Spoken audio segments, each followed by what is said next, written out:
యేసే నా నిరీక్షణ వేదనలో శోధనలో యేసే నా నిరీక్షణ అభయమిచ్చి నన్ను నాటిన ఆదరించి నన్ను స్థిరపరచిన చిరకాల పరిచర్య వరమిచ్చి చిగురింపజేసి ఫలమిచ్చిన ప్రభు సేవలో ప్రజ సేవలో నన్ను తరింపజేసిన యేసే యేసే యేసే నా నిరీక్షణ యేసే యేసే యేసే నా నిరీక్షణ యేసయ్యా యేసయ్యా యేసయ్యా యేసయ్యా అందరూ చక్కగా చప్పలు కొడుతూ పాడదాం.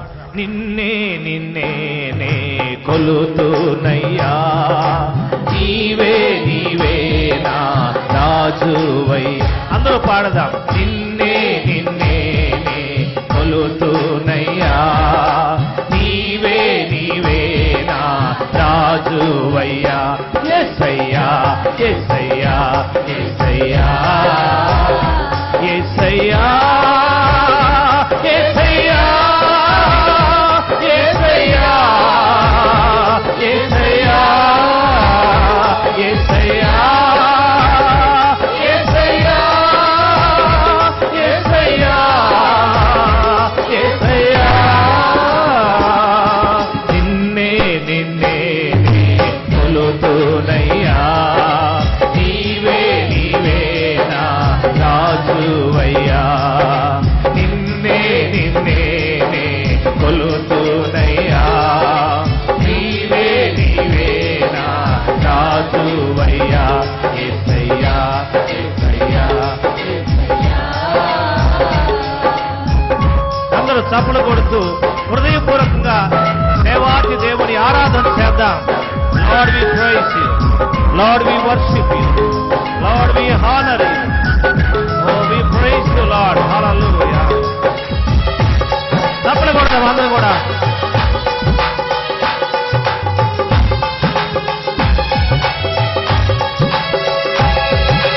కొండలలో లోయలలో అడవులలో ఎడారులలో అందరూ పాడదాం, ఆరాధన చేద్దాం. Lord, we praise you. Amen. కొండలలో లోయలలో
ఆత్మీయులే నన్ను అవమానించగా, అన్యులే నన్ను అపహసించగా, నీవైతివయ్యా నా కొండ నీవే యేసయ్యా, నీవైతివయ్యా నా కొండ నీవే. చేతులు పైకెత్తి సభలోని ఆరాధన చేయ్యా. ఆమేన్ యేసయ్యా, యేసయ్యా, యేసయ్యా. ఆమేన్ నిన్నే నిన్నే నే కొలుతున్నయ్యా. ఆమేన్ నీవే నీవే నా రోజువయ్యా. ఆమేన్ నిన్నే నిన్నే నే కొలుతున్నయ్యా. నీవే నీవే నా రోజువయ్యా. యేసయ్యా, యేసయ్యా, యేసయ్యా. అందరూ పాడదాం. యేసయ్యా, యేసయ్యా. హల్లెలూయా, హల్లెలూయా, హల్లెలూయా. ఆమేన్ యేసయ్యా. ఓ ప్రైజ్ ది లార్డ్, యేసయ్యా, యేసయ్యా, యేసయ్యా. నిన్నే నిన్నే నే కొలుతున్నయ్యా. నీవే నీవే నా రాజువయ్యా. నిన్నే నిన్నే నే కొలుతున్నయ్యా. నీవే నీవే నా రాజువయ్యా. యేసయ్యా, యేసయ్యా, యేసయ్యా. మరణ ఛాయలో వెలసిన నీ ప్రేమ, నలిగిన బ్రతుకున కురిసిన నీ కృప,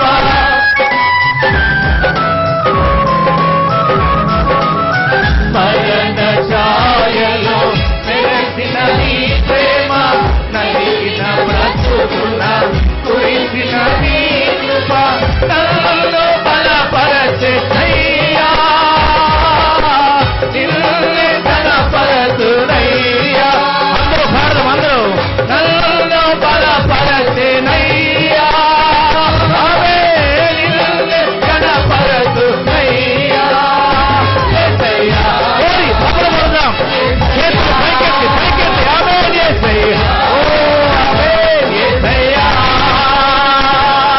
నిన్నే నిన్నే కొలుతున్నయ్యా. నీవే నీవే నా రాజు. అందరూ ఆరాధన చేద్దాం. నిన్నే. ఓ praise the Lord, praise the Lord, praise the Lord, praise the Lord. Amen నీవే నీవే నా రాజువయ్యా. యేసయ్యా, యేసయ్యా, యేసయ్యా, యేసయ్యా, యేసయ్యా, యేసయ్యా, యేసయ్యా, యేసయ్యా, యేసయ్యా. యేసయ్యా,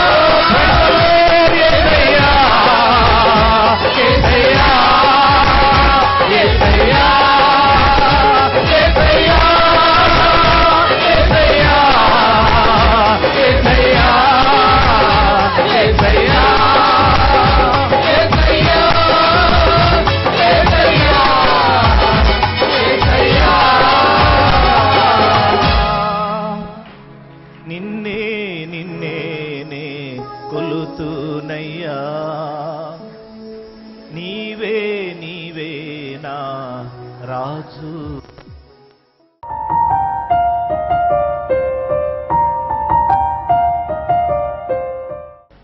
ఈ ఉదయకాలము క్రీస్తు న్యాయపీఠము ఎదుట మనము నిలబడవలెను అనే అంశాన్ని మనం ధ్యానం చేసుకుందాం. అపోస్తలుడైన పౌలు కొరింథీకి రాసిన మొదటి పత్రిక 2వ కొరింథీ పత్రిక 5వ అధ్యాయము. అపోస్తలుడైన పౌలు కొరింథీలకు రాసిన 2వ పత్రిక 5వ అధ్యాయం 10వ వచనం. ఎందుకనగా తాను జరిగించిన క్రియల చొప్పున అవి మంచివైనను సరే చెడ్డవైనను సరే దేహముతో జరిగించిన వాటి ఫలమును ప్రతివాడును పొందునట్లు మనమందరమును క్రీస్తు న్యాయపీఠం ఎదుట ప్రత్యక్షము కావలయును. అందరూ ఈ మాట నాతో కలిసి దయచేసి పలకండి. ప్రతి ఒక్కరు కూడా మనమందరమును క్రీస్తు న్యాయపీఠము ఎదుట ప్రత్యక్షము కావలెను. యేసు ప్రభు యొక్క రాకడ బహు సమీపంగా ఉంది. అనేకమైన సూచనలు ఈ ప్రపంచంలో మనం చూస్తూ ఉన్నాం. చాలామంది సూచనలు ఏమి చూస్తున్నారు అంటే భూకంపాలు, లేకపోతే ఇంకా కొన్ని తెగుళ్ళు. అంత మాత్రమే కాదు, మనుషుల మీదకి మనుషులు, జనం మీదకి జనం లేచుట ప్రధానంగా చూస్తున్నారు. కానీ పొలిటికల్గా ఏమేమైతే మార్పులు వస్తున్నాయో ప్రపంచంలో, రాజకీయమైనటువంటి మార్పులు, అంత్యక్రీస్తు పరిపాలన చేయడానికి ఈ లోకంలో వాడు పన్నాగం పడినటువంటి ఆ యొక్క కుట్ర అంతా కూడా ఎలాగూ కొద్దిగా మనుషుల్లో నుండి ఎలాగూ వాడు ప్రత్యక్షపరచబడుతున్నాడు అనే అంశాన్ని చాలామంది చూడలేనటువంటి పరిస్థితుల్లో కనబడుతున్నారు. ఒకటి మాత్రం నేను చెప్పగలుగుతాను, యేసు ప్రభు రాకడ సమీపంగా ఉన్నది వాస్తవం. మనం అంత్య దినాల్లో ఉన్నామనేది వాస్తవం. యేసు ప్రభు వారు ఆయన వచ్చినప్పుడు యేసు క్రీస్తునందు విశ్వాసం ఉంచి రక్షించబడిన వారందరూ ఆయన కొరకు మనం పైకి వెళ్ళిపోతాం ఆయన కలుసుకోవడానికని మీకు నేను ఖాయంగా తెలియజేస్తూ ఉన్నాను. అయితే యేసు ప్రభు వారు రాకడ గురించి బైబిల్లో చాలా సూచనలు ప్రభు వారు మనకు చెప్పారు. 14వ అధ్యాయం యోహాను సువార్తలో నేను వెళ్ళి మీకు ఒక స్థలమును సిద్ధపరుస్తాను అని చెప్పాడు. అలానే మొదటి కొరింథీ పత్రిక 15వ అధ్యాయం 51వ వచనము 52లో ఇదిగో మీకు ఒక మర్మము తెలుపుచున్నాను, మనమందరము నిద్రించము గాని నిమిషములో ఒక రెప్ప పాటున కడబూర మ్రోగగానే మనమందరము మార్పు పొందుదము. బూర మ్రోగును, అప్పుడు మృతులు అక్షయులుగా లేపబడుదురు, మనము మార్పు పొందుదము. క్షయమైన ఈ శరీరము అక్షయతను ధరించుకొనవలసి ఉన్నది, మత్స్యమైన ఈ శరీరము అమర్త్యతను ధరించుకొనవలసి ఉన్నది. ఈ క్షయమైనది అక్షయతను ధరించుకున్నప్పుడు, ఈ మత్స్యమైనది అమర్త్యను ధరించుకున్నప్పుడు విజయమందు మరణము మింగివేయబడిను అని వ్రాయబడిన వాక్యము నెరవేరును. దేవునికి స్తోత్రం కలుగునుగాక. మరొక వాక్యము మొదటి దశలోనికి పత్రిక 4వ అధ్యాయం 13వ వచనము నుండి 18వ వచనం వరకు మనం తర్వాత చదువుకోవచ్చు. దాంట్లో కొన్ని మాటలు మేము ప్రభువు మాటను బట్టి చెప్పినదేమనగా, ప్రభువు రాకడ వరకు సజీవులమై నిలిచి ఉండ మనము నిద్రించిన వారి కంటే ముందుగా ఆయన సన్నిధిని చేరము. ఆర్భాటముతోనూ ప్రధాన దూత శబ్దముతోనూ దేవుని బూరతోనూ పరలోకం నుండి ప్రభువు దిగివచ్చును. క్రీస్తునందుండి మృతులైన వారు మొదట లేతురు. ఆ మీదట సజీవులమై నిలిచి ఉండు మనము వారితో కూడా ఏకముగా ప్రభువుని ఎదుర్కొనుటకు ఆకాశ మండలమునకు మేఘముల మీద కొనిపోబడుదుము. దేవునికి స్తోత్రం కలుగునుగాక. ఎవరిని ఎదుర్కొనుటకు?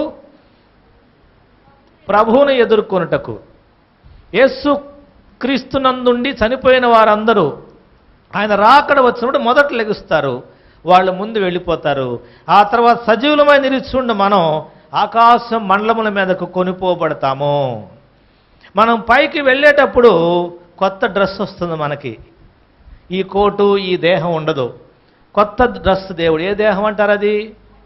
మహిమ దేహం దేవుడు ఇస్తాడు. ఎలాగ వెళతాం? ఇలానే చేపలాగా వెళ్ళిపోతామా, లేకపోతే పక్షిలాగా దూతలాగా వెళ్ళిపోతామా? We don't know. కానీ ఒకటి, మనము దేవదూతల్లాగా ఉండేవారము కనుక ఒకవేళ దేవుడు మంచి మహిమ వస్త్రంతో పాటు మంచి రెక్కలు కూడా మనకిస్తాడేమో ఆయన. వాటికి మాత్రం ఖాయం. యేసు క్రీస్తునున్న మనందరము కూడా మనము యేసయ్య దగ్గరికి వెళ్ళిపోయే రోజు రాబోతుంది. దేవునికి స్తోత్రం కలుగునుగాక.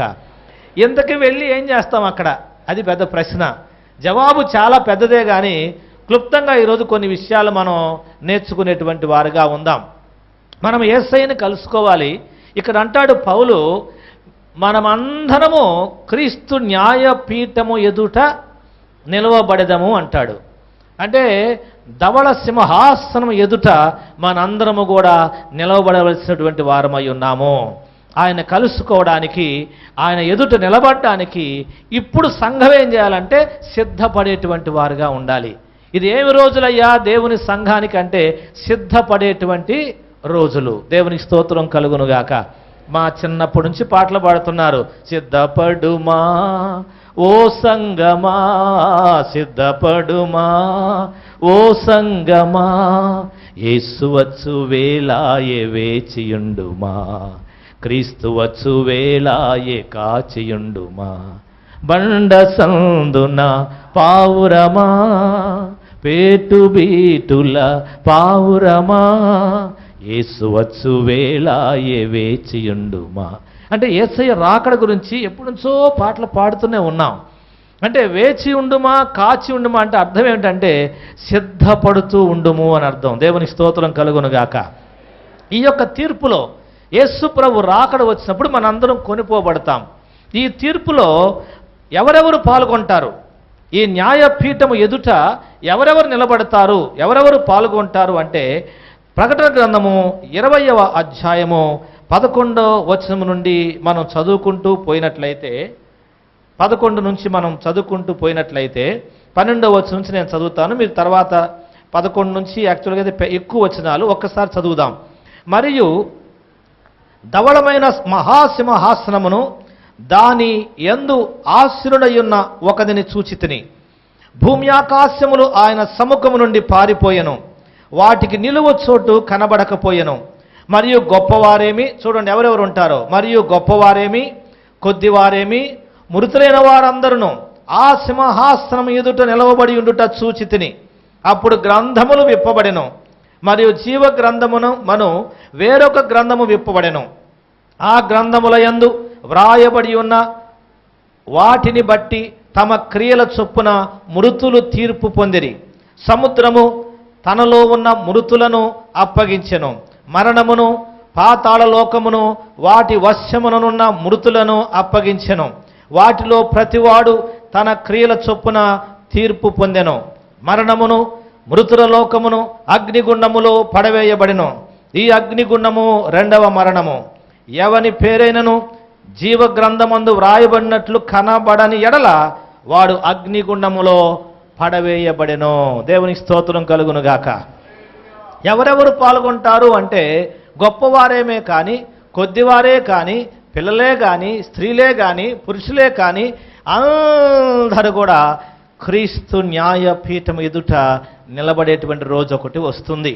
అప్పుడు సముద్రంలో చనిపోయిన వారు సముద్రం లెక్క అప్పచెబుతుంది.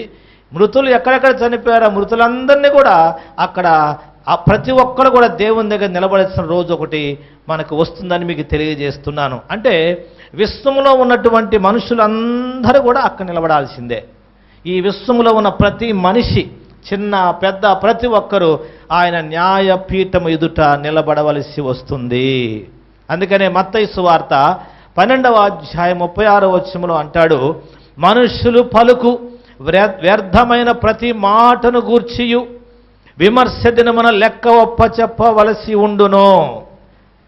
ఎవరు చెప్పండి? మనుషులు పలుకు ప్రతి వ్యర్థమైన ప్రతి మాటను గూర్చియు విమర్శ దినమున లెక్క ఒప్ప చెప్పవలసి ఉండును. నీ మాటను బట్టియే నీతిమంతుడువని అపరాధివని తీర్పు పొందుదువు అని రాయబడి ఉంది. దేవుని స్తోత్రం కలుగునుగాక. దేన్ని బట్టి? నీ మాటను బట్టే తీర్పు పొందుతావు. కనుక మన మాటలు, మన చూపులు, మన ప్రవర్తన, మన క్రియలు, మన పద్ధతులు, మన అలవాట్లు ఎలాగుండాలో ఎలాగున్నవో ఆలోచించుకోవలసిన రోజుల్నే సిద్ధపడే రోజులు అంటారు. ఆలోచించుకోవలసిన రోజులే సిద్ధపడే రోజులు అంటాం మనం. సిద్ధపడటం అంటే ఏదో ప్రార్థన చేసుకొని రోజు బైబిల్ చదవటమే కాదు. నీ చూపు, నీ మాట, నీ ప్రవర్తన, నీ వైఖరి, నీ యొక్క శైలి సమస్తం కూడా ప్రతి మాటను మాట్లాడే మాటను బట్టి తీర్పు నీకు ఉంటుంది. కనుక నువ్వు మాట్లాడే మాటను బట్టే నువ్వు నీతిమంతుడువా లేకపోతే లేదా అని తీర్పు తీర్చబడుతుంది. హెబ్రీ పత్రిక 4:13లో మనము ఎవనికి లెక్క ఒప్ప చెప్పవలసి ఉన్నదో ఆ దేవుని కనులకు సమస్తమును మరుగులేక తేటగా ఉన్నవి అని రాయబడి ఉంది. మీరు అనుకోవచ్చు, ఎవరు కనబడతలేదులే మనం చేసేది అని చెప్పని. పరిశుద్ధమైన సంఘం యేసు క్రీస్తునందు విశ్వాసం ఉంచి రక్షించబడినటువంటి మనం ప్రత్యేకించబడిన వారం. ఆయన ఆశ్చర్యకరమైన తన వెలుగులోనికి మనల్ని పిలిచాడు. ఆయన తన గుణాతిశయములు ప్రచుర చేయ నిమిత్తము రాజు అయిన యాజక వంశంగా పరిశుద్ధమైన జనంగా ఆయన మనల్ని పిలిచాడు ఆయన. కనుక దేవుని సన్నిధిలో మనము ఎవనికి లెక్క ఒప్ప చెప్పవలసి ఉన్నదో ఆ దేవుని కన్నులకు సమస్తమును మరుగులేక తేటగా ఉన్నవి. నీ గురించి ఎవ్వరూ చెప్పనక్కర్లా. ఈ లోకంలో ఎవరైనా దేహంలో చూడాలంటే ఎక్స్రే లేకపోతే ఎంఆర్ఐ స్కాన్, సిటీ స్కాన్స్ కావాలి. దేవునికి నీ గురించి ఎవరు ప్రాబ్లం ఏంటో చెప్పనక్కర్లా. ఆయనకు అన్ని తేటగా కనబడతాయి అని రాయబడి ఉంది తేటగా. రోమాపత్రిక 14:12 మనలో ప్రతివాడును తన్ను గూర్చి దేవునికి లెక్క ఒప్పగింపవలెను. ప్రతివాడు, పాస్టర్ మొదలెట్టుకొని కింద వరకు, ప్రైమ్ మినిస్టర్ మొదలెట్టుకొని కింద దాసుని వరకు, ప్రతి మనిషి కూడా ప్రతివాడును తన్ను గురించి తాను దేవునికి లెక్క ఒప్ప చెప్పవలెను అని రాయబడి ఉంది రోమా 14:12. మరొక మాట కూడా రాయబడి ఉంది సామెతల గ్రంథం 15వ అధ్యాయం 3వ వచనంలో ఆయన కన్నులు ప్రతి స్థలము మీద ఉండును. ఇక చూడండి, తప్పించుకుని వాడు ఎవడు లేడు. ఎక్కడా ఎవరి దగ్గర ఎప్పుడు నువ్వు దేవుని తప్పించుకోలేవు. దేవునికి అన్ని తేటగా ఆయన కన్నులు ప్రతి స్థలము మీద ఉండును. హీ సీస్ యువర్ ట్రయల్స్, నీ యొక్క శ్రమలు ఆయన చూస్తున్నాడు. హీ సీస్ యువర్ టెంప్టేషన్, నీ యొక్క శోధనలు దేవుడు చూస్తున్నాడు. హీ సీస్ యువర్ టీయర్స్, నీ కన్నీరు ఆయన చూస్తున్నాడు. ప్రతి ఒక్కరి మీద ఆయన కన్నులు ఉన్నవి అంటున్నాడు. నీ కష్టాన్ని, నీ ఇబ్బందిని, నీ శ్రమను, నీ రోగాన్ని, నీ కన్నీటిని ఆయన చూస్తున్నాడు. కనబడుతున్నాయి ఆయనకి. నేను దేవుడిని నమ్ముకున్నాను, నాకు ఇన్ని కష్టాలేంటి అని బాధపడాల్సిన అవసరంలా. ఈ కష్టాలు తాత్కాలికమే, అది శాశ్వతమైనవి కావు. శాశ్వతమైనది దేవుడు నీ కొరకు సిద్ధపరిచాడు. ఇప్పుడు నువ్వు అనుభవించుచున్నవన్నీ కష్టాలే కానీ, నష్టాలే కానీ, కన్నీరే కానీ, దుఃఖమే కానీ అది అశాశ్వతమైనది మాత్రమే. దేవునికి స్తోత్రం కలుగునుగాక. యేసయ్యకి స్తోత్రం చెల్లిద్దాం.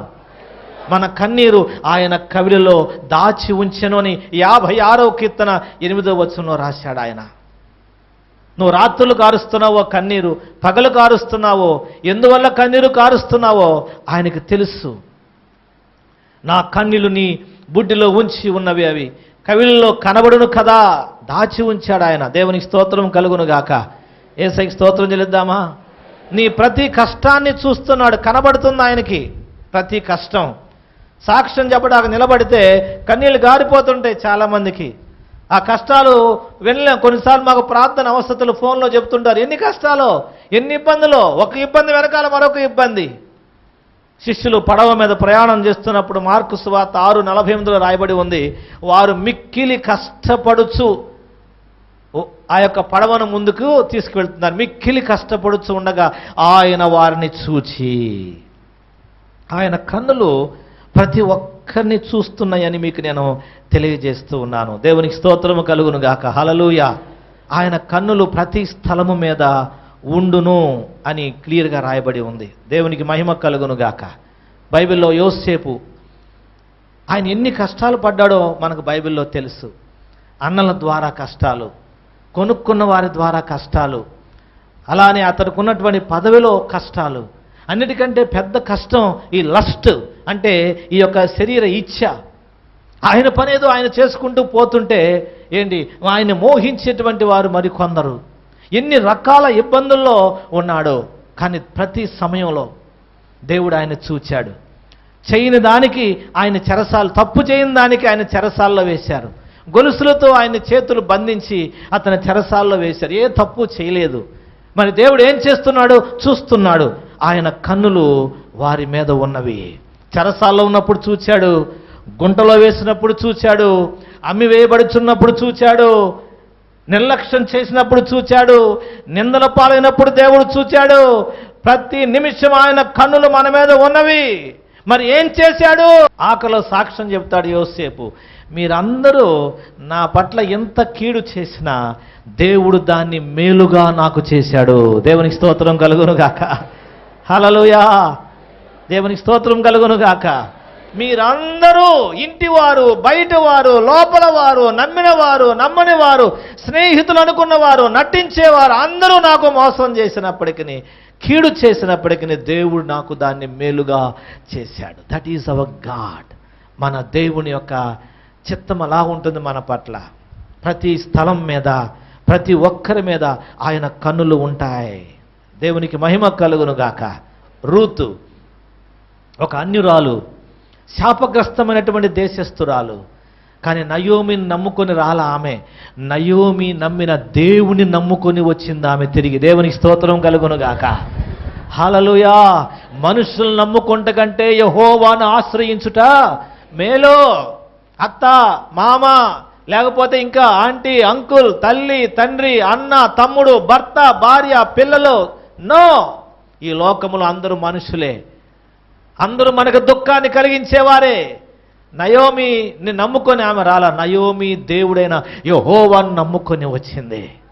ఆయన నమ్ముకొని పొలములోకి వెళితే యజమానుని హృదయాన్ని దేవుడు ఆమె వైపు తిప్పాడు. దేవునికి స్తోత్రం కలుగును గాక. ఆమె అనాథగా వచ్చింది అక్కడికి. భర్తను కోల్పోయి వచ్చింది. ఆమెను దేవుడు చూచాడు. ఆమె పొలములోకి వెళ్ళినప్పుడు దేవుడు ఆమెను చూచాడు. పరిగ వేడి కొలుచున్నప్పుడు దేవుడు ఆమెను చూచాడు. పడుచువారు ఆమెను ఇబ్బంది పెట్టకుండా ఉండటానికి దేవుని కన్నులు ఆమె మీద ఉంచాడు కాపుదలతో. ఆమెకు ఒక మంచి జీవితాన్ని దేవుడు ఏర్పాటు చేశాడు. అందులో ప్రవేశించడానికి ఆమెను దేవుడు నడిపించాడు. దేవుని స్తోత్రము కలుగును గాక. హల్లెలూయా. కొన్నిసార్లు శ్రమ. బైబిల్లో స్టెఫెను అతను రాళ్లతో కొడుతున్నప్పుడు దేవుడు చూడలేదా? ఎంత దుఃఖం. ఇప్పుడు నిన్నేమైనా రాళ్లతో కొడుతున్నారా ప్రార్థనకి వెళ్తుంటే? ఎవరు కొట్టలేదు నిన్ను, నన్ను ఎప్పుడు ఈ లోకంలో. ఆ రోజు ప్రభువు పేరు చెప్పినందుకు, ఆయన పేరు మీద సువార్తను ప్రకటించినందుకు, సహకరించినందుకు రాళ్లతో కొడిచి చంపారు ఆయన్ని. దేవుని కనులు ఆయన మీద ఉన్నాయి. సింహాసనం మీద ఉన్న దేవుడు లేచి నిలబడ్డాడు స్టెఫెను చూచి. మన జీవితంలో ఆయన కన్నులు ఎప్పుడు మనల్ని చూస్తూనే ఉంటాయని మీకు నేను తెలియజేస్తున్నా. కొన్నిసార్లు రిజెక్షన్, కొన్నిసార్లు మనం తృణీకరిస్తారు చాలామంది. తృణీకారం పొందినప్పుడు కూడా ఆయన కన్నులు మన మీదే ఉంటాయి. కొన్నిసార్లు పావర్టీ అంటే దారిద్ర్యం. శిష్యులకే దారిద్ర్యం వచ్చింది. పన్ను కట్టడానికి డబ్బులు లేవు. రోజు చేపలు పట్టుకొని బతికే జీవితం. పన్నులు కట్టడానికి డబ్బులు లేవు. ప్రభు దగ్గరికి వెళ్ళగానే వెళ్ళి నువ్వు గేలం వేయి. ఒక చేప ఉంటుంది, దాని నోట్లో ఏం దొరుకుతుంది? షెకేలు ఉంటుంది. పన్ను కట్టేసే అన్నాడు ఆయన. దేవునికి స్తోత్రం కలుగును గాక. యేసయ్యకి స్తోత్రం చెబుదామా? కొన్నిసార్లు ఓర్చుకోలేనటువంటి దుఃఖం, మరణం. లాజరు చనిపోతే ఆ గ్రీఫ్, ఆ భయంకరమైనటువంటి బాధ ఓర్చుకోలే. గట్టిగా అక్కలిద్దరు ఏడుస్తున్నారు. ప్రభువు కొరకు ఎదురు చూస్తున్నారు. యేసయ్య వచ్చాడు. సమాధి ఎక్కడుందో చూపించండి అన్నాడు. అక్కడికి వెళ్ళి లాజరు బయటికి రానగానే లాజరు బయటికి వచ్చాడు. ప్రతి స్థలం మీద ఆయన కన్నులు ఉన్నాయి. He sees your trials. నీ యొక్క శ్రమలు, నీ టెంప్టేషన్, నీ శోధనలు, నీ రిజెక్షన్, నీ తృణీకరణ, నీ పావర్టీ అంటే నీ యొక్క దారిద్ర్యం ప్రభువారు చూస్తూనే ఉన్నాడని మీకు నేను తెలియజేస్తున్నాను. దేవునికి స్తోత్రము కలుగును గాక. ఇంత నమ్మకంగా దేవుని కొరకు మేము జీవిస్తున్నాం. ఆయన మాకేం చేశాడు అని అనుకోనక్కర్లేదు. మనం ఏం చేశాడో చెప్తా మీకు. ఎవరెవరు ఆ తీర్పులో పాల్గొనటమే కాదు, మనకు ఆయన ఏమిస్తాడో కూడా మనం విందాం త్వరగా. బైబిల్లో చదివినట్లయితే ఇంకొక వాక్యం లూకాసు వార్త 12:3 ఉంది. అందుచేత మీరు చీకటిలో మాట్లాడుకున్నవి వెలుగులో వినబడును. ఇందాకేం అన్నీ చూస్తున్నాడు ఆయన ఉంది. ఓ కష్టాన్ని, దుఃఖాన్ని, వేదన మాత్రమే చూడటం కాదు ఆయన. నువ్వు చీకటిలో మాట్లాడుకున్నవి ఎలా కనపడతాయంట? వెలుగులో. కొంతమంది భక్తిగా జీవిస్తూ తమ్మును తాము మోసం చేసుకునే బ్రతికి జీవించే రహస్య జీవితాలు ఉంటాయి. ఇక్కడ భార్యతో బాగానే ఉంటారు, అక్కడికి వెళ్ళి ఇంకో దాంతో కులుగుతూ ఉంటారు. ఇక్కడ భర్త బాగానే ఉన్నట్టుగా ఉంటాడు, ఎక్కడగా కులుగుతూ ఉంటాడు వెళ్ళి. అలానే కొంతమంది స్త్రీలు కూడా భర్త ఉన్నప్పుడు బాగానే వండి పెడతారు, ఎంత కాదు అంత వండి పెడతారు, ఎంతో పని చేస్తారు. ఆయన బయటికి పోగానే ఇంకొకటితో కులుగుతూ ఉంటారు. దేవుని కన్నులు చూస్తాయి, చీకట్లో చేసినవి వెలుగులో కనబడతాయి అన్నాడు ఆయన.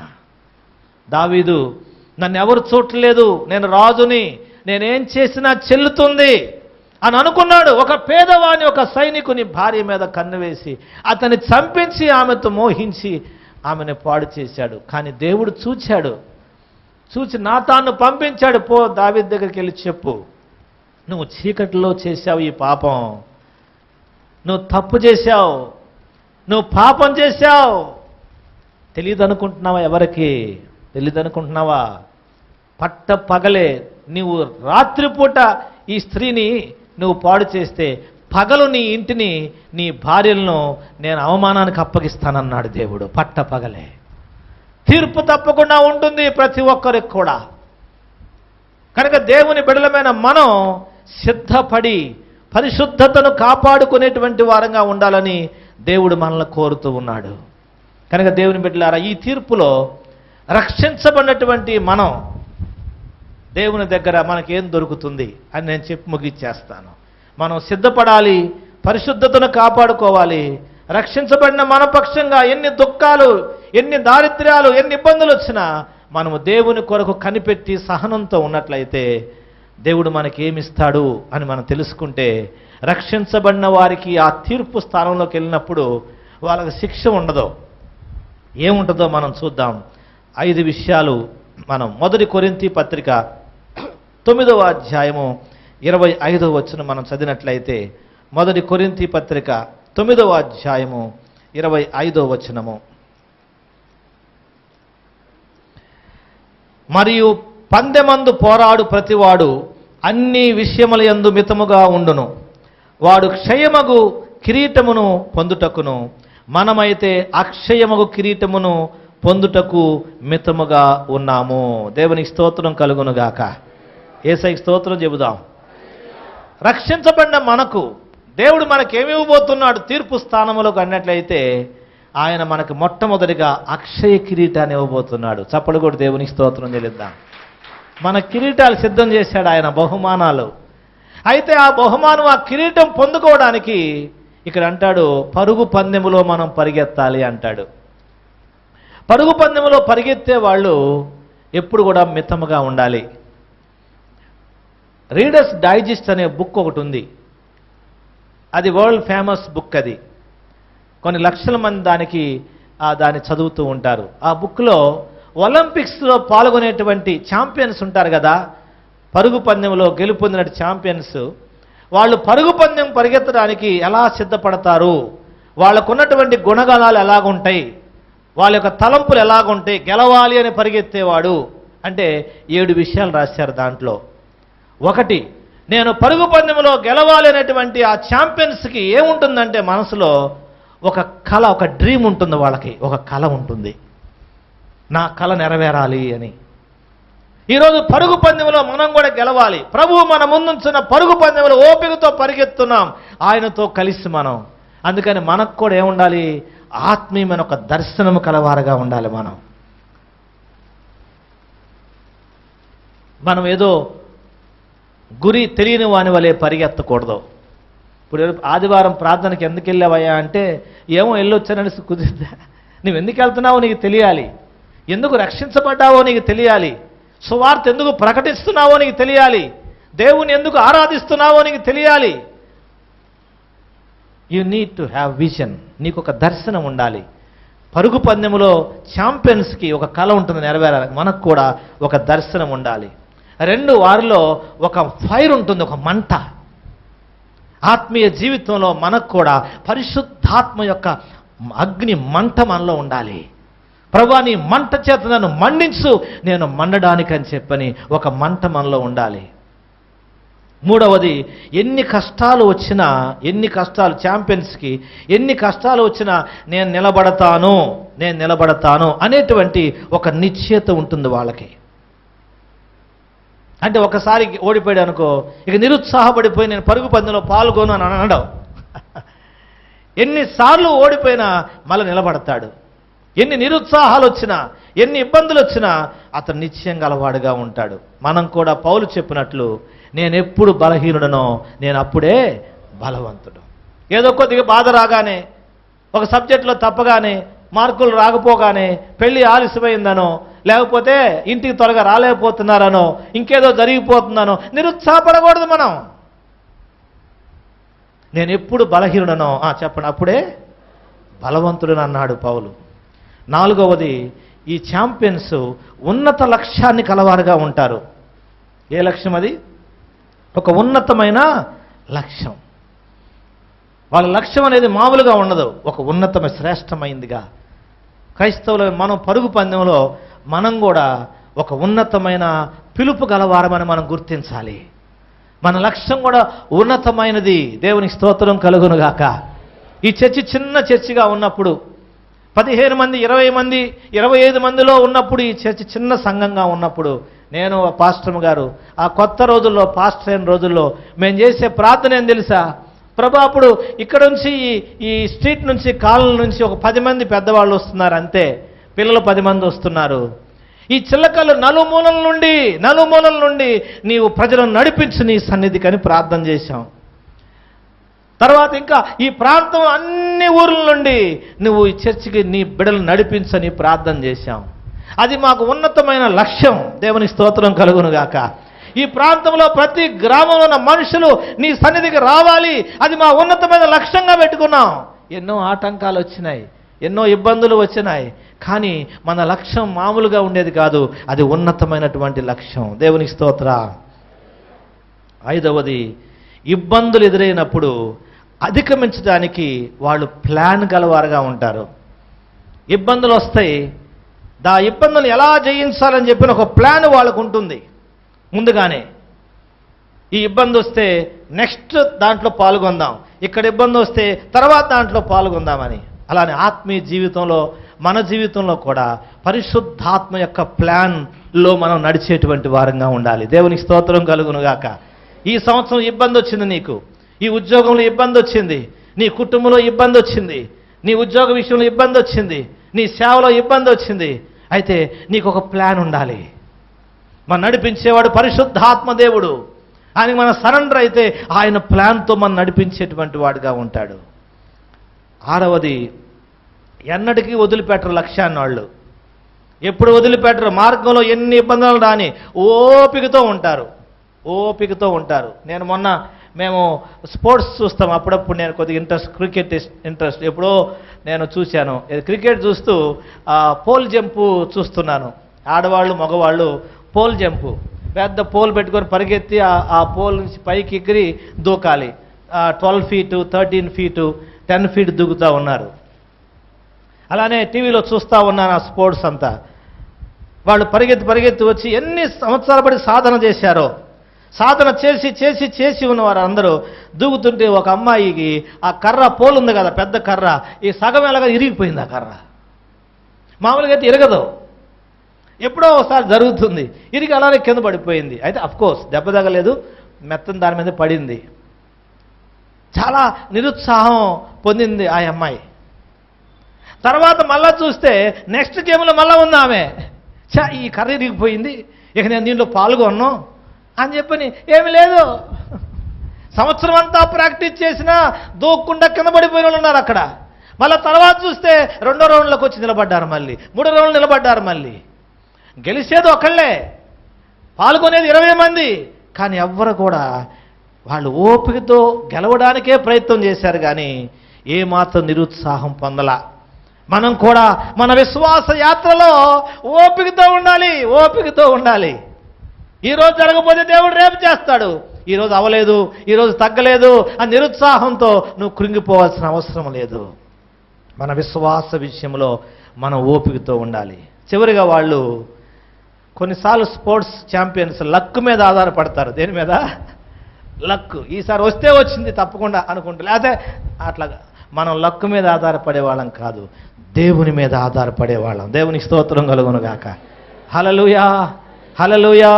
కనుక దేవుని యొక్క సన్నిధిలో మనం గమనించాల్సింది ఏంటంటే, విశ్వాసముంచి ఓపికతో కనిపెట్టి మనం రక్షించబడిన మన విశ్వాసులు మన జీవితాన్ని మనం కాపాడుకుంటే ఏ కిరీటం సిద్ధపరుస్తున్నాడు ఆయన మనకి? అక్షయ కిరీటం. ఏ కిరీటం? మీ అందరు జీవ కిరీటం అంటున్నారు, అది కూడా ఉంది. కానీ పరుగు పందెంలో గెలిచిన వారికి ఏమిస్తానంటున్నాడు? నమ్మకముగా పోరాడిన వానికి అక్షయ కిరీటం. ఈ లోకంలో కిరీటాలన్నీ క్షయమైపోతాయి, కానీ దేవుడు మనకిచ్చే కిరీటం అది క్షయమైపోయేది కాదు. రెండవది యాకోబు పత్రిక 1:12 ఉంది, శోధన సహించువాడు లేక శోధన జయించువానికి దేవుడు జీవ కిరీటం ఇస్తానంటున్నాడు. మనం క్రీస్తు న్యాయపీఠం మీద నిలబడినప్పుడు ముందు ఏ కిరీటం వచ్చింది? పరుగు పందెంలో నువ్వు ఓపికతో పరిగెత్తావు కాబట్టి, నమ్మకంగా పరిగెత్తావు కాబట్టి నీకు అక్షయ కిరీటం ఒకటి. రెండవది, శోధన జయించావు నీ ఇంట్లో, నీ జీవితంలో ఎన్ని శోధనలు వచ్చినా ఓర్చుకున్నావు, జయించావు. అందుకని దేవునికి ఏ కిరీటం సిద్ధం చేశాడు? జీవ కిరీటం సిద్ధం చేశాడు. మూడవది, మొదటి దశలోని పత్రిక 2:19 ఆత్మలను రక్షించి ఆత్మలను దేవుని దగ్గర నడిపించే పని బాగా చేశావు గనుక నీకు అతిశయ కిరీటం ఇస్తానన్నాడు ఆయన. దేవునికి స్తోత్రం కలుగును గాక. ఏ కిరీటం? అతిశయ కిరీటం. ఆయన న్యాయపీఠం ఎదుట నిలబడినప్పుడు మనకి నరకం ఉండదు, తీర్పు మనకు ఉండదు. ఆ తీర్పులో ఏముండదు మనకి? మన తీర్పు పక్షంగా మన ప్రభు అయిన యేసుక్రీస్తు వారు ఉంటాడు. ఆయన మనకిచ్చేది ఏమిటి అక్కడ? ఒకటి అక్షయ కిరీటం, 2 జీవ కిరీటం. నువ్వు దేవుని సేవలో సంతోషంగా నీవు పనిచేసావు కాబట్టి అక్కడ ఏ కిరీటం? అతిశయ కిరీటం. నాలుగవది, 2వ తిమోతి పత్రిక 4:8 మంచి పోరాటం పోరాడి తిని నా పరుగు తుదముట్టించి తిని. అందుకని ప్రభు ఏమిస్తానంటున్నాడు? ఆయన రాకడ కొరకు ఎదురు చూసి ప్రతి వారికి నీతి కిరీటం. యేసయ్యకి అందరూ స్తోత్రం చెబుదాం. ఆయన రాకడ కొరకు ఎదురు చూసే వారికి ఏ కిరీటం?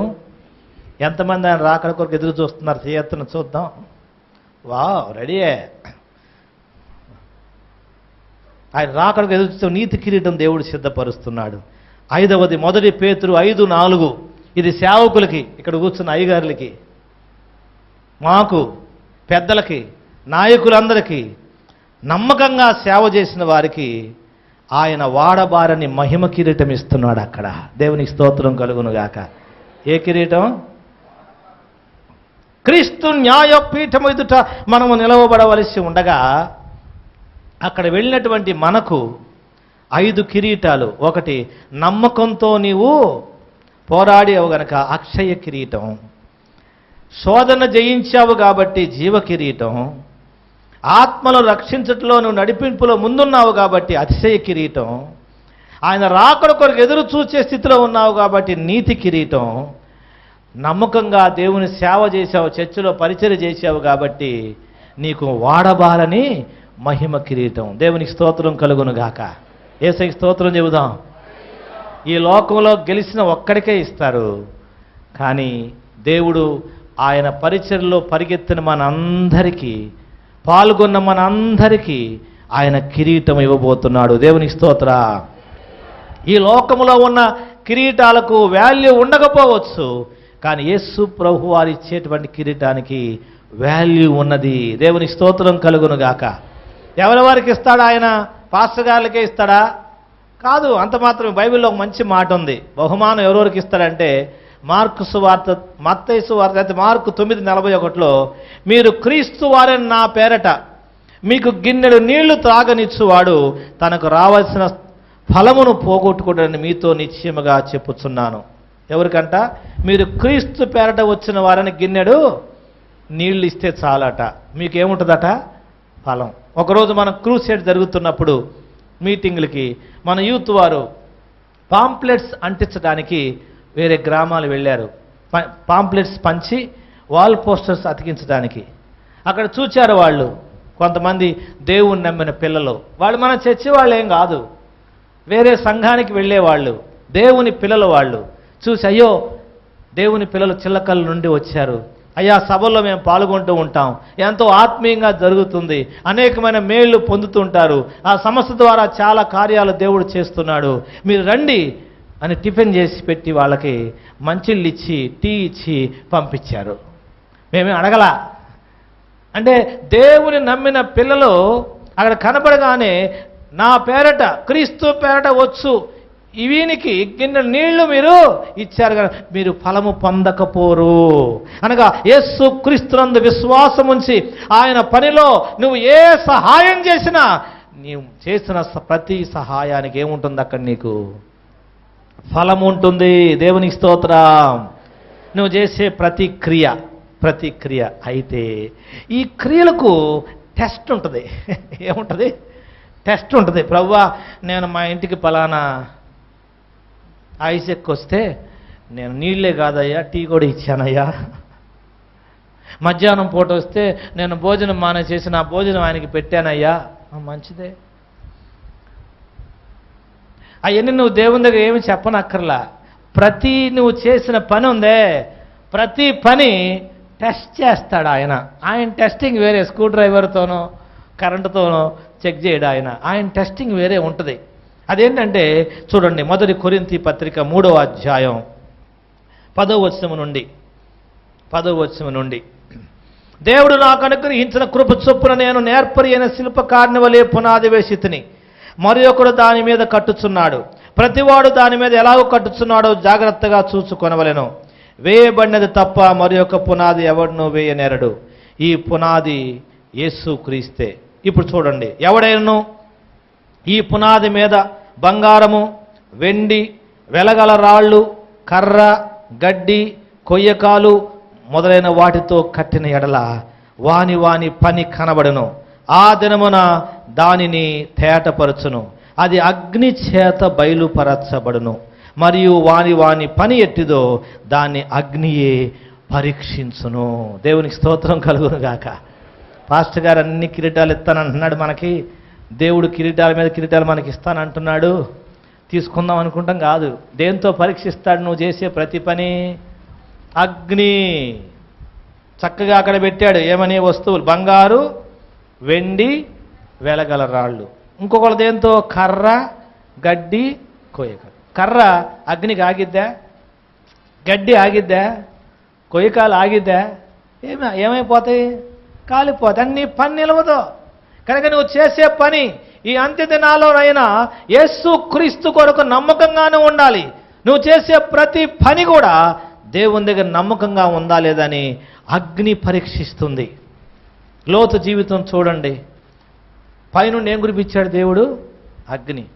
అగ్ని నుండి రక్షించబడ్డాడే కానీ సమస్తాన్ని కోల్పోయాడు లోతు. దేని నుంచి రక్షించబడ్డాడు? అగ్ని నుండి రక్షించబడ్డాడు కానీ సమస్తం కోల్పోయాడు. మనం రక్షించబడ్డాం, యేసు రక్తంలో కడగబడ్డాం. తప్పకుండా దేవుడు మనం రక్షించాడు, రక్షణ ఉంది మనకి. కానీ మనకేం లేదు, బహుమానాలు లేకపోతే దానంత భయంకరమైన జీవితం ఇంకోటి ఉండదు.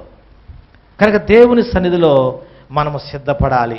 ఎలా సిద్ధపడాలి? ఈ కిరీటాలు పొందుకోవటానికి చెప్పి ముగిస్తా. 1 కొరింథీ పత్రిక 11:31 ఉంది, మనల్ని మనమే విమర్శించుకుని తీర్పు పొందకపోదుము. న్యాయపీఠం మీద నిలబడేది వేరే, తీర్పు వేరే. ఎక్కడ తీర్పు అంటే నీకు శిక్ష, డైరెక్ట్గా వెళ్ళిపోతావు. మనకు శిక్ష లేదు. ఎప్పుడు మనల్ని మనం విమర్శించుకోవాలి. ప్రభురాత్రి బల్లారాధనలో పాల్గొన్న మమ్మల్ని మనం విమర్శించుకోవాలి. ఆయన శరీరములో రక్తములో పాల్గొనుచున్నప్పుడు మనం ఎలాగున్నాం మన జీవితాలు. దేవుడు మనకెప్పుడు మంచి అవకాశాన్ని ఇచ్చాడు. మనం పరిశీలన చేసుకోవాలి, పరీక్షించుకోవాలి. దావీదు లాంటి గొప్ప అభిషక్తుడు ఏమన్నాడంటే, నా యందు నీకు ఆయాసకరమైన ఏదైనా ఉన్నట్లయితే దాన్ని తొలగించేయ్యా అని తన జీవితాన్ని దేవునికి అప్పగించుకున్నాడు. దేవుని సన్నిధిలో మనం పరీక్షించుకోవాలి. అవర్ మోటివ్స్ అంటే మన ఉద్దేశాలు ఎలాగున్నాయి మనం పరీక్షించుకునేవారుగా ఉండాలి. 1 కొరింథీ పత్రిక 10వ అధ్యాయము 31వ వచనం మనం చదివినట్లయితే, కాబట్టి మీరు భోజనము చేసినను పానము చేసినను మీరేమి చేసినను సమస్తమును దేవుని మహిమ కొరకు చేయండి. చెప్పండి, దేని కొరకు చేయాలి మనం? సమస్తం దేవుని మహిమ కొరకు. నువ్వే పని చేసినా దేవుని మందిరంలో ఎవరి మహిమ కొరకు చేయాలి? చెప్పండి, దేవుని మహిమ కొరకు. ఈ కరోనా టైంలో 40 మంది వాలంటీర్స్ బయట పనిచేస్తున్నారు. మీ అందరికి టెంపరేచర్ చెక్ చేయడానికి, తర్వాత శానిటైజేషన్, ఈ చర్చ్ అంతా లోపల బయట గేట్లు, తలుపులు, కిటికీలు, చెట్లు మొత్తం క్యాంపస్ అంతా చల్లుతున్నారు. వచ్చి వాళ్ళకి భార్యలు లేక, పిల్లలు లేక, పని లేక, ఉద్యోగం లేక కాదు. మీరందరూ హాయిగా 8:30 అంటే 9:30కి వచ్చి ప్రశాంతంగా కూర్చున్నారు. ఒక గంట కూర్చొని సందా వేసి వెళ్ళిపోతారు అందరు కూడా. వాళ్ళు 2 సర్వీసులకు ఉండి పని చేయాలా. ఈ సర్వీస్ అవగానే 2వ సర్వీస్కి వచ్చే లోపల మళ్ళా శానిటైజేషన్ అంతా చేయాలి, ఇక్కడ క్లీనింగ్ ఉందంతా. ఇది అయినాక చాలా పని ఉంది మొత్తం. వీళ్ళంతా కూడా పెందలకు 8 గంటలకే రావాలి, వాయిద్యాలను సిద్ధం చేసుకోవాలి. పిఎస్సిస్ నిన్నటి నుంచి సిద్ధం చేస్తూ ఉన్నారు. ఇవన్నీ ప్రభు కొరకు వాళ్ళు చేసేటువంటి పనులు. ఏది చేసినప్పటికీ చెప్పండి, దేవుని ఇక్కడ మీ మోటివ్, మీ ఉద్దేశం అనేది ప్రాముఖ్యం. దాన్ని బట్టి నీకు ప్రతిఫలం ఉంటుంది. దేవునికి స్తోత్రం కలుగునుగాక. నేను ఫలానా పేరు చెప్పి పని చేయమని చెప్పలా, మీరు చూసుకోండి అయ్యా అన్నాం అంతే. ఎవరికున్న తలాంతు వాళ్ళు ప్రభు పని కొరకు ఉపయోగిస్తున్నారు. తలాంతు లేని వాళ్ళు ఎవరు? దేవుడు అందరికీ జ్ఞానం ఇచ్చాడు. ఎందుకంటే అందరూ భోజనం చేసే తలాంతు ఉందిగా, అందరికీ భోజనం చేసే తలాంతు ఉంది కదా, పనులు చేసుకునే తలాంతు కూడా ఉంది. చేసే మనసు ఉంటే చేస్తాం. ఊరికే వచ్చి వెళ్ళిపోవడం కాదు. దేవుని బిడ్డలారా, నశించిపోయి ఆత్మలు బోళ్ళు మంది బయట ఉన్నారు. తాగుబోతులు, వ్యభిచారులు, దొంగలు ఇంకా మారలా. బయటికి పోవద్దురా అంటే పోరగాళ్ళు ఇటుపక్క మిషన్ పెట్టుకుని ఇటుపక్క క్రాప్ పెట్టుకొని రోడ్ల మీద కూర్చొని రాత్రి 10-11 దాకా పోలీసు వాళ్ళు రావటం ఎలా, కర్రతో కొడటం ఎలా, వీళ్ళు కొట్టించుకోవటం ఎలా. ఇంట్లో కూర్చోవచ్చు కదా. ఇలాంటి పాడైపోయే జనం చాలా మంది కనపడుతున్నారు రోడ్ల మీద. ఇప్పటికీ పబ్బులకి క్లబ్బులకి వెళ్ళే వాళ్ళు ఉన్నారు, రాత్రి అంతా అక్కడ ఉండి వచ్చేవాళ్ళు. ఇప్పటికీ బోర్డర్లో చూస్తున్నాం, కార్లన్నీ చెక్ చేస్తున్నారు. కారణం ఏంటంటే మందు బాటలు తీసుకొస్తున్నారట. పాడైపోయారు జనం. మనం ఏం చేయాలా? ప్రార్థన చేయటమే కాదు, దేవుని సువార్తను వాళ్ళకి ప్రకటించాలా, కన్నీటితో ప్రార్థన చేయాలా. ఒక్క ఆత్మ నశించుట దేవుని చిత్తం కాదు. మనం ఏం చేసినా దేవుని మహిమ కొరకు చేయాలి. దేవునికి స్తోత్రం కలుగునుగాక. హల్లెలూయా. మన పద్ధతులు కూడా దేవుని సన్నిధిలో ఆయనకి మహిమకరంగా ఉండాలని తెలియజేస్తూ చివరి 2 విషయాలు. ప్రకటన గ్రంథం 3వ అధ్యాయం 11వ వచనములో, నేను త్వరగా వచ్చుచున్నాను. చెప్పండి, ఏమన్నాడు ఆయన? నేను త్వరగా వచ్చుచున్నాను. ఎవడునూ నీ కిరీటం అపహరింపకుండునట్లు నీకు కలిగిన దాన్ని గట్టిగా పట్టుకోనము. ఎన్ని కిరీటాలు ఇస్తున్నాడు ఆయన మనకి? 5 కిరీటాలు. నీ కిరీటం ఎవరు అపహరింపకుండా ఉండునట్లు ఏం చేయాలి? నువ్వు దాన్ని గట్టిగా పట్టుకోమంటున్నాడు. యేసుకి ఒకసారి స్తోత్రం చెబుదాం. హల్లెలూయా. కిరీటం ఇస్తున్నాడు, కిరీటం ఇస్తున్నాడు చెప్పి చూడటమే కాదు, ఆ కిరీటం ఏం చేసుకోవాలి? మనం పోకుండా కాపాడుకోవాలి. అది పోకుండా ఎలా కాపాడుకోవాలి అంటే పరిశుద్ధ జీవితం జీవించుచు, ప్రతిష్ఠితమైన జీవితం జీవించుచు మన కుటుంబాలని, మన వ్యక్తిగత జీవితాన్ని మనం కాపాడుకునేవారుగా ఉండాలి. సౌలు యుద్ధంలో కత్తిపోటు పడిన తర్వాత, అతని మరణం అయ్యేటువంటి టైంలో కూడా, అతను చనిపోయిన తర్వాత, చంపబడిన తర్వాత అతని కిరీటం కూడా తీసుకుని వెళ్ళిపోయారు. ఇదిగో కిరీటం తీసుకొచ్చాను అంటే, యెహోవా చేత అభిషేకం పొందిన వాడిని నువ్వు ఎందుకు చంపావు? దేవుని తీర్పు నీ మీదకి రావాలి అని కనబడుతుంది అక్కడ. మన కిరీటం ఎవరు తీసుకెళ్లకుండా కాపాడుకోవాలి. మీరు అడగొచ్చు ప్రశ్న, పాస్టర్ గారు, న్యాయపీఠం మీద నిలబడతాం, మనకి యేసు ప్రభువు వారు మనకున్నాడు, మన కిరీటాలు వస్తాయి. కిరీటం ఎక్కడ పెట్టుకుంటారు చెప్పండి? కిరీటాలు ఎక్కడ పెట్టుకుంటారు? చెప్పట్లేదు ఎవరు? నెత్తి మీద పెట్టుకుంటారు. ఇక యేసు ప్రభు వారు కూర్చుంటారు, మనకు పెద్ద కిరీటాలు, తిరుగుదాం అని చెప్పని. కిరీటాలు ఘనతకు సాదృశ్యం. దేనికి? ఘనతకు. యేసు ప్రభు వారు ముందు నిలబడి కిరీటాలు పెట్టుకుని తిరుగుతూ ఉంటాం కాదు మన అర్థం. అది కిరీటం అంటే ఒక బహుమానం, ఘనత, గౌరవం, హెచ్చింపు దేవుడు నీకు ఇస్తాడు. ఎందుకంటే ఈ కిరీటాల ద్వారా మనకు ఘనత కాదు ఇక్కడ. ఈ ఘనతంతా మనకొచ్చిన ఘనత ద్వారా దేవునికి మహిమ రావాలి. చివరి వాక్యం ప్రకటన గ్రంథం 4వ అధ్యాయం 10వ వచనం. ఈ కిరీటాలు ఏమవుతాయో చూద్దాం. 4, 10, 11. ఆ 24 పెద్దలు సింహాసనమందు ఆసీనుడయుండు వాని ఎదుట సాగిలపడి యుగ యుగములు జీవించుచున్న వానికి నమస్కారము చేయుచు, ప్రభువా మా దేవా, నీవు సమస్తమును సృష్టించితివి, నీ చిత్తమును బట్టి అవి ఉండెను, దానిని బట్టి సృజింపబడిన గనుక నీవే మహిమ, ఘనత, ప్రభావములు పొందర్హుడు అని చెప్పుచు తమ కిరీటములను ఆ సింహాసనం ఎదుట వేసిరి. చప్పలు కూడా దేవునికి స్తోత్రం చెల్లిద్దా. ఆ ఘనత, ఆ ప్రభావం దేవుడు మనకిస్తే అవన్నీ తీసి అంతా నీకే ఘనత మహిమ అని ఈ కిరీటాలన్నీ ఆయన పాదాల దగ్గర మనం పెట్టవలసిన రోజు వస్తుంది. దేవునికి స్తోత్రం కలుగును గాక. యేసయ్యకి స్తోత్రం చెల్లిద్దామా. హల్లెలూయా, హల్లెలూయా. కనుక యేసుక్రీస్తు న్యాయపీఠం ఎదుట ప్రతి ఒక్కరము నిలబడే టైం వస్తుంది. యేసు రాకడ వస్తుంది, యేసు రాకడ వస్తుంది, వెళ్ళిపోదాం. పోయి ఏం చేస్తావు అక్కడ? ఏముంది అక్కడ నీకు? ఈ షుడ్ నో, నీకు తెలియాలి ఏముందో అక్కడ. నీకు బహుమానాలు ఉన్నాయా లేవా? బహుమానాలు పొందే జీవితం నువ్వు జీవించుచున్నావా లేదా? ఇక్కడ నీవు చేసిన పనులను బట్టి అక్కడ నీకు బహుమానం ఇవ్వబడుతుంది. కనుక దేవుని కొరకు జీవిద్దాం, ప్రత్యేకమైన జీవితం జీవిద్దాం.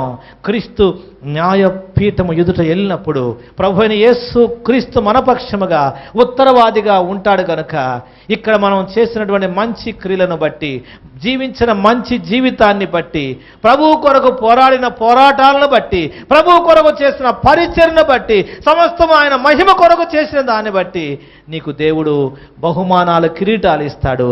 ఆ కిరీటం అనే ఘనతను నువ్వు పొంది నీకున్న ఘనత అంతా ఆయనకు ఇచ్చి ఆయన నామాన్ని ఘనపరిచేవారిగా ఉండాలని దేవుడు కోరుతున్నాడు. ఎంతమంది యేసు రాకడ కొరకు ఎదురు చూచేవారుగా ఉన్నారు? అయితే మనం పరిశుద్ధమైన జీవితం జీవించాలి, ఓపిక కలిగి జీవించాలి. 5 కిరీటాలు ఎవరికి ఇస్తారో మీకు నేను చెప్పాను. నమ్మకంగా పోరాడే వారికేమో అక్షయ కిరీటం, శోధన సహించేవాడికేమో జీవ కిరీటం, ఆత్మ లక్షణం నడిపించే వారికేమో నీతి ఆ అతిశయ కిరీటము, ఆయన రాకడ కొరకు ఎదురు చూచే వారికేమో నీతి కిరీటము, నమ్మకంగా దేవుని సేవ చేసిన వారికేమో వాడబారని మహిమ కిరీటం. ఇలాంటి కిరీటాలు ధరించిన వారమై ప్రభువుకు వాటిని సమర్పించి మనము తీర్పులోనికి రాక జీవములోనికి దాటినట్లు పరిశుద్ధాత్మ దేవుడు ఈ జీవితంలో మనల్ని అందరినీ నడిపించునుగాక. ఆమేన్. ప్రార్థించుకుందాం. పరిశుద్ధుడు అయిన మా పరలోకపు తండ్రి, నీ పవిత్ర పాదాలకు వందనాలు చెల్లిస్తున్నాము. ప్రతి ఒక్కరము క్రీస్తు న్యాయపీఠం ఎదుట మేము నిలబడాలి అని మీరు మాకు తెలియజేశారు. అదొక రోజు రాబోతుందని. ఎస్ లార్డ్, దాని కొరకు మేము సిద్ధపడాలి. భూమి మీద ఉన్న మా జీవితాలు ఎలాగున్నవో నీ వెరుగుదువు. నీ కన్నులు మమ్మల్ని చూస్తున్నవి. ఎస్, చూస్తున్నవి. మా కన్నీరు చూస్తున్నవి, మా కష్టాలు, మా నష్టాలు, మా శోధనలు అన్నిటిని నువ్వు చూస్తున్నావు నాయన. ప్రతి విషయంలో నీవు మాకు తోడుగా ఉన్నందుకు వందనాలు. మేము విశ్వాసమున కర్త, దాన్ని కొనసాగించువాడని యేసు వైపు చూచు ఓపికతో మా ముందుంచబడిన పరుగు పందెములో పరిగెత్తుచు నమ్మకమైన వారిగా, శోధన జయించేవారిగా, ఆత్మ రక్షించేవారిగా, నీ రాకడ కొరకు సిద్ధపడేవారిగా, నమ్మకమైన సేవ చేసేవారిగా ఉండి కిరీటములు పొంది బహుమానాలు పొందే కృప మీరు మాకు దయచేయమని, దాని కొరకై మమ్మల్ని మేము విమర్శించుకొని పరీక్షించుకొని పరిశుద్ధమైన జీవితం జీవించే కృప దయచేయమని ప్రార్థిస్తున్నాం. ఈ వాక్యం విన్న ప్రతి ఒక్కరు వారి జీవితాల్లో పరిశీలన చేసుకొని, ఉపేక్షించుకొని, పరీక్షించుకొని, వాక్యపు వెలుగులో దిద్దుకొని బహుమానాలు పొంది న్యాయపీఠం ఎదుట నిలబడే కృప దయచేయమని యేసు నామములో ప్రార్థించి వేడుకొనుచున్నాము తండ్రి. ఆమేన్. దేవుడి వాక్యం